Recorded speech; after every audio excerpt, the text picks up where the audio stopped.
Hello, today we're going to discuss layer groups. Now, a layer group is a group of layers. How aptly named is that? But unlike link sets, which allow you to link two layers together for movement, layer groups offer you a whole lot more control and flexibility. First of all, a layer group will organize your layers palette.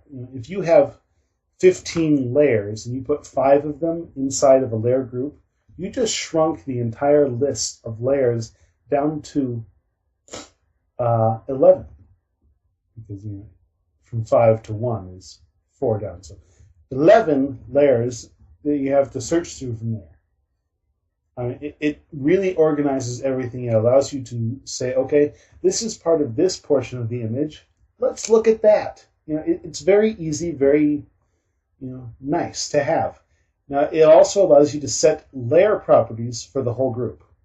What that means is that it determines when you do the layer properties, the opacity, the blend mode, and all that, with a group, you can it adjusts the final result of the group. I'm not sure if that made any sense. I'll try to show you later on in this tutorial. But it affects the entire group. You can still change individual layers inside the group with different blend modes and opacities. That doesn't change. But how the group interacts with the rest of the image is decided by the layer group's properties. Layers inside a group can only interact with layers inside that group. Groups are automatically linked together, so if you use the Move tool and you move one layer on a group, it moves all of the layers. I'll show you how to remove the linking from that if you don't want it. It limits the effects of masks and adjustment layers. You can move all of the layers in a group together up the stacking order in the layers palette, and you can delete, when you delete a group, all of the layers inside that group are deleted, which is really nice for cleanup. If you're only temporarily using so many layers, it's very nice.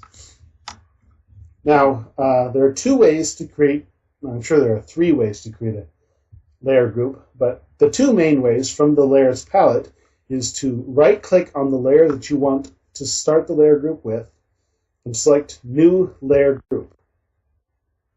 The Layer Group Properties dialog will pop up. You can give it a name. In this case, I'll call it Group Text 1.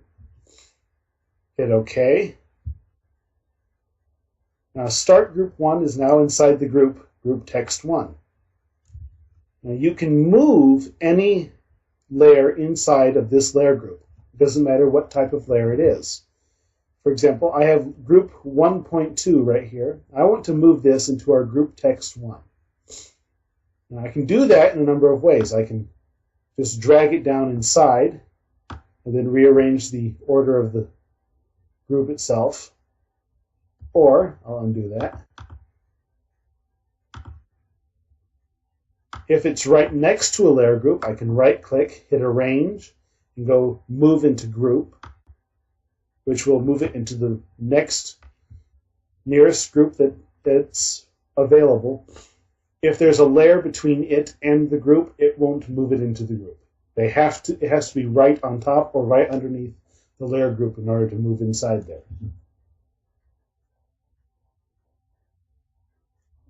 I'll hide that for now.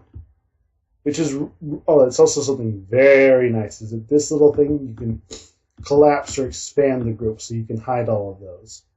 Now I've got another one here that I want to start a layer group with. For this one, I'll come up here to the New Layer button, and I'll select New Layer Group. Again, it brings up the dialog box. I'll call it Group Text 2. And again, I have Group 2.2 here, and I'll drag that down inside. That looks much better. Now I'm going to create one last group, doing the right click again. I'm going to call this group Raster 1. Oh, excuse me. I'm going to just drag all my raster layers in here.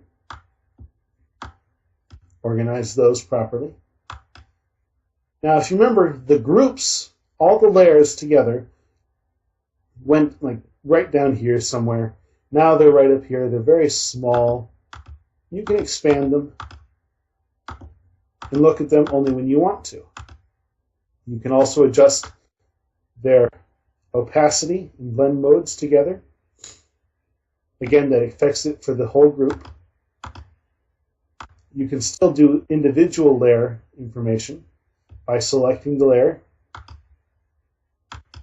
And again, if you take the Move tool, you can move the group together because they're automatically linked. Now, if you want to remove the linking inside the group, select your group, and then right up here is a button called Group Link Toggle. You can turn off the linking, so that anytime you move one layer, only that layer moves. You can do that. You can turn it on so that the group moves together. And I think that's about it for groups. If I've missed anything, I apologize. We'll get back to it later. I always add an addendum, but I think that's just about it for groups. Have fun with them.